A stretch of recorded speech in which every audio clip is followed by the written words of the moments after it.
Hi, this is Dr. Bien. Nandito tayo sa Makati branch. Hawak-hawak ko yung chart ni Ma'am Joyce Celis. Si Ma'am Joyce Celis galing pa ng Bulacan, Norsagaray. At una kami nagkita ni Ma'am Joyce, ito lang November 10.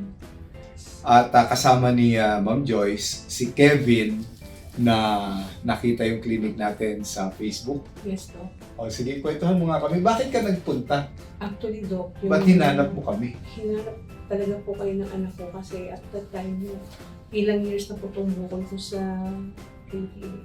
Years? Years po. Actually, may 2 years na po yata to. 2 years na yung bukol sa kilikili? Opo, Doc. Sa totoo lang, actually nagpunta na po ako ng Chinese General. Oo. Nagpamammogram na Oo. kung anong check-up, pero hindi po ako bumalik sa doktor. Kasi po, parang ako, nag-busy ako, hindi ko maintindihan po, natakot ako eh. Ano yung nararamdaman mo? Kasi nung una kang magpunta, parang may kirot kang nararamdaman. Makirot po, yung sumabog na po, di ba, Doc, nakita mo yung reddish na lahat sa Oo nga. side.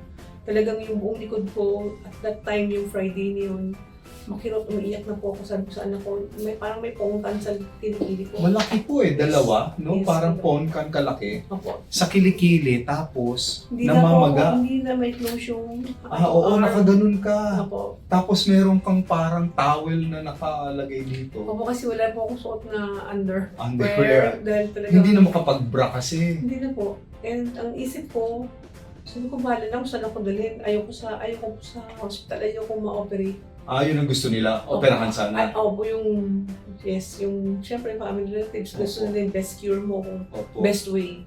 Pero yung anak ko, pinipilit ko talaga na magtiis ka, tatakbo kita sa doktor, pero hahanapin ko yung talagang gusto ko nila, yung safe ako.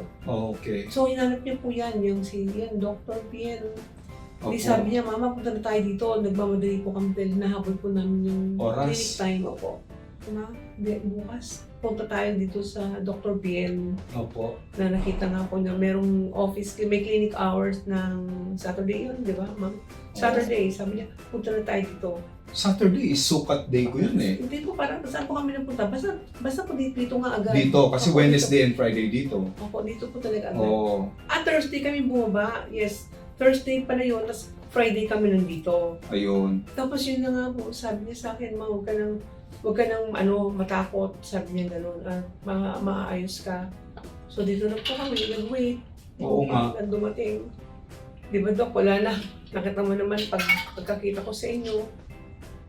Nawala naman yung kaba ko when the way you speak, and parang nagkaroon ako ng confidence na hindi pa ako mamamatay. Hindi naman. Pero in-entertain ka naman ng mga staff natin. Opo. Mababait naman sila. Yes, sobra po. Salamat. Sobra po. Oo.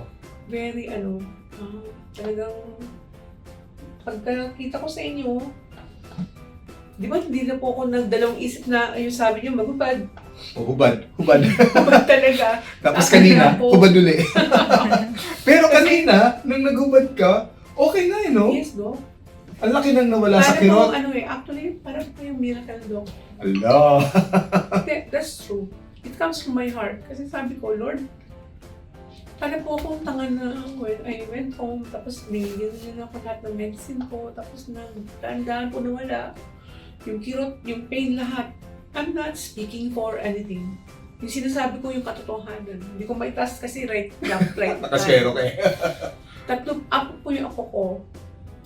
And ang wish ko lang lagi sa buhay ko right now and at that moment na makapiling ko pa mga apo ko for a very long period of time. Bata ka pa eh, 56 ka lang eh. Opo, Doc. Pero kung if alam niyo po yung case ko, akala ko po para sa sarili ko na syempre wala po akong sa sakit ko. Oo. I thought I'm going to die. Sabi ko, Lord, kung kukunin mo na ako, huwag muna kasi balik pa po yung mga apo ko. And pag nakita mo, Doc, yung mga apo ko, ang cute nila, and matalino, lahat na. Kaya, Doc, thank you. I'm very... Saka tingnan niyo yung kaliwang kamay ni Ma'am, gumagalaw. Alam niyo ba hindi gumagalaw ito nung una kami magkita? Naka-steady lang yun, no? Parang naka-formal. Kaya sabi ko nga sa anak ko nagtiwala na ako sa'yo. Sabi ko nga sa mga kapatid ko, kasi mga kapatid ko gusto nila, pumunta po ako sa doktor, talaga magpa-opera or whatever. Sabi ko, hindi. Nung makita po nung kapatid kong lalaki na chairman po sa Manila na hindi naman siya nanalo ngayon, pero Achi, miracle, sabi niya milagro, nagmilagro yung... Lumiit. Kasi nakita po talaga niya na parang blood na yung Malaki. nandito. Oo, pulang-pula. Nangingitim na nga eh. Yes, No? no? Kaya po nasa isip ko nung time na po, mamamatay na yata Wag. ako. Sabihan mo na lang yung mga tao out there, lagi na huwag kayong mawawala ng pag-asa. Pag-asa. Tama po yun. Habang may buhay. Yes. And God is good. And God is good all the time. Sige. God Thank you. is great all the time. And thank you, Doc, very much. Habang buhay Tagpuan naman. ko si Dr. Bien. Kaya nga, lagi itong titingnan ko kanina, sabi ko, naku, praise the Lord, binigay mo sa akin yung milagro sa buhay ko. Kasi na-extend yung life ko. And thank you, Doc. Hindi Thank po you, sa anong bagay.